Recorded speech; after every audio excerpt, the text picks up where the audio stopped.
Taifa la Mungu, karibuni katika tafakari ya neno la Mungu.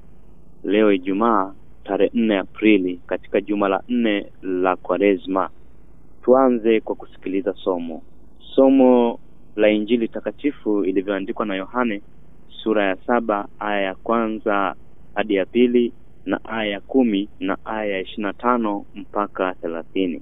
Wakati ule Yesu alikuwa akitembea katika Galilaya, maana hakutaka kutembea katika Uyahudi kwa sababu Wayahudi walikuwa wakitafuta kumuua.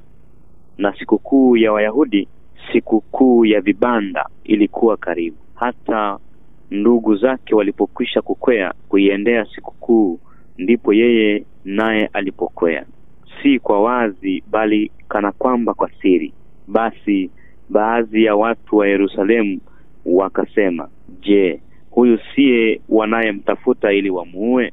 Na kumbe anena waziwazi, wala hawamwambii neno. Yamkini hao wakuu wanajua hakika ya kuwa huyu ndiye Kristo, lakini huyu twamjua atokako, bali Kristo atakapokuja hakuna ajuaye atokako. Basi Yesu akapaza sauti yake hekaluni akifundisha na kusema, mimi mnanijua, na huko nitokako mnakujua, wala sikuja kwa nafsi yangu, ila yeye aliyenipeleka ni wa kweli. Msiyemjua ninyi, mimi namjua, kwa kuwa nimetoka kwake, naye ndiye aliyenituma. Basi wakatafuta kumkamata, lakini hakuna mtu aliyeunyosha mkono wake ili kumshika, kwa sababu saa yake ilikuwa haijaja bado. Neno la Bwana. Wapendwa taifa la Mungu, Injili yetu ya leo inatupeleka katika mazingira ya sikukuu ya vibanda. Nini maana ya sikukuu ya vibanda? Kwa Wayahudi, sikukuu ya vibanda iliitwa hivyo kwa sababu watu walisherehekea katika vibanda vya muda vilivyojengwa wakati wa mavuno nje ya mashamba ya mizabibu na mizeituni. Iligeuka kuwa sikukuu ya mavuno kwa wiki nzima. Kumbe walisherehekea kwa wiki nzima kukumbuka kurandaranda jangwani na pia kutabarukiwa kwa hekalu la Yerusalemu. Sikukuu hii iliadhimishwa miezi 6 baada ya Pasaka, yani kuanzia tarehe 15 hadi tarehe 21 mwezi wa Tishri. Walikuwa wanaita mwezi wa Tishri. Ukitaka maelezo zaidi, rejea kitabu cha Walawi sura ya 23 aya 39 au Kumbukumbu la Torati sura ya 16 aya ya 13. Wapendwa, katika sikukuu ya vibanda ilivyotokea, basi Wayahudi walikuwa na desturi ya kwenda wote kwa pamoja. Ndipo katika somo letu la leo tunaona ndugu zake Yesu katika ile aya ya kwanza hadi ya 13, ile sura ya 7. Japo kwenye Injili yetu hatujaisoma, tumesoma aya ya kwanza mpaka ya pili. Kwenye aya ya kwanza mpaka 13, ndugu zake Yesu wanamwambia Yesu na yeye aende akajifunue utukufu wake, aende kwa wanafunzi wake ili wakaone miujiza hiyo anayoifanya waweze kuishuhudia. Kumbe hata ndugu zake Yesu hawakumwamini. Walitaka Yesu aende akajioneshe kwenye sikukuu hiyo kadri ambavyo alivyokuwa akitenda matendo ya miujiza. Lakini baadaye Yesu alienda kama somo letu linavyotueleza, na alipofika kule aliwafundisha, na alipowafundisha, na tukumbuke kwamba ni kipindi ambacho Wayahudi wanamtafuta Yesu waweze kumuua. Kwa nini wanamtafuta Yesu? Wanamtafuta Yesu kwa sababu aliponya wagonjwa siku ya Sabato, alifanya muujiza siku ya Sabato. Na kama mnakumbuka Injili ya Yohane kuanzia sura ya 5 aya ya kwanza mpaka 16, kuna kile kisa cha mtu mwenye miaka 38 aliyeponywa na Yesu siku ya Sabato, akaambiwa, simama, jitwike godoro lako uende.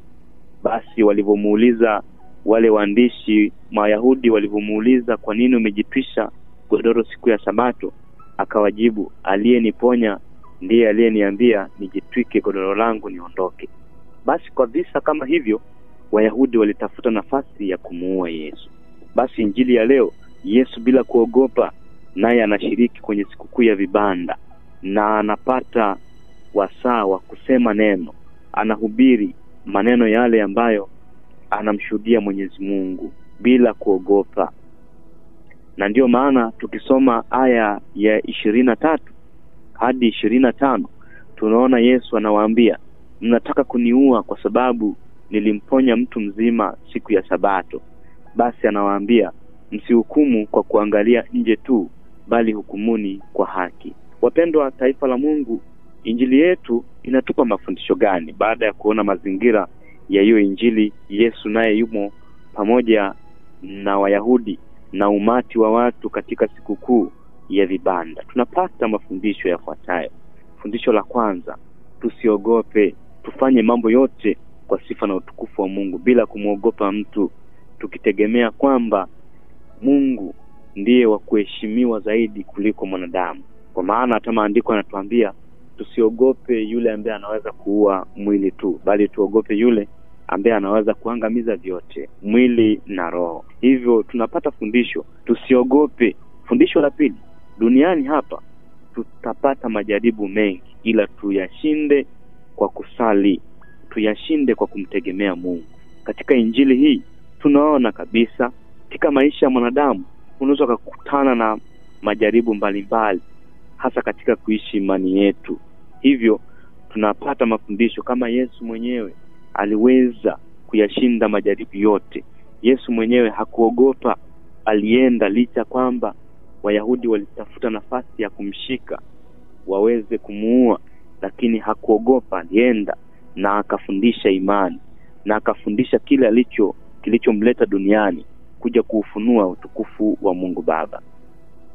Hivyo wapendwa, katika maisha yetu tusiogope kujaribiwa, tusiogope majaribu, tusiogope, tuweze kushinda yote kwa nguvu za Mungu. Tuweze kumuomba Mungu aweze kutusaidia tuwe wajasiri. Utakuta katika maisha yetu ya hivi duniani kwa sasa, mtu anaweza kushiriki ibada ya misa takatifu kwa kuogopa macho ya watu. Mtu anaweza asifanye wema kwa kuogopa watu watasema nini. Mtu anaweza kuogopa kusaidia watu, kutoa mawazo, mchango fulani katika jamii kwa kuogopa maneno na macho ya watu.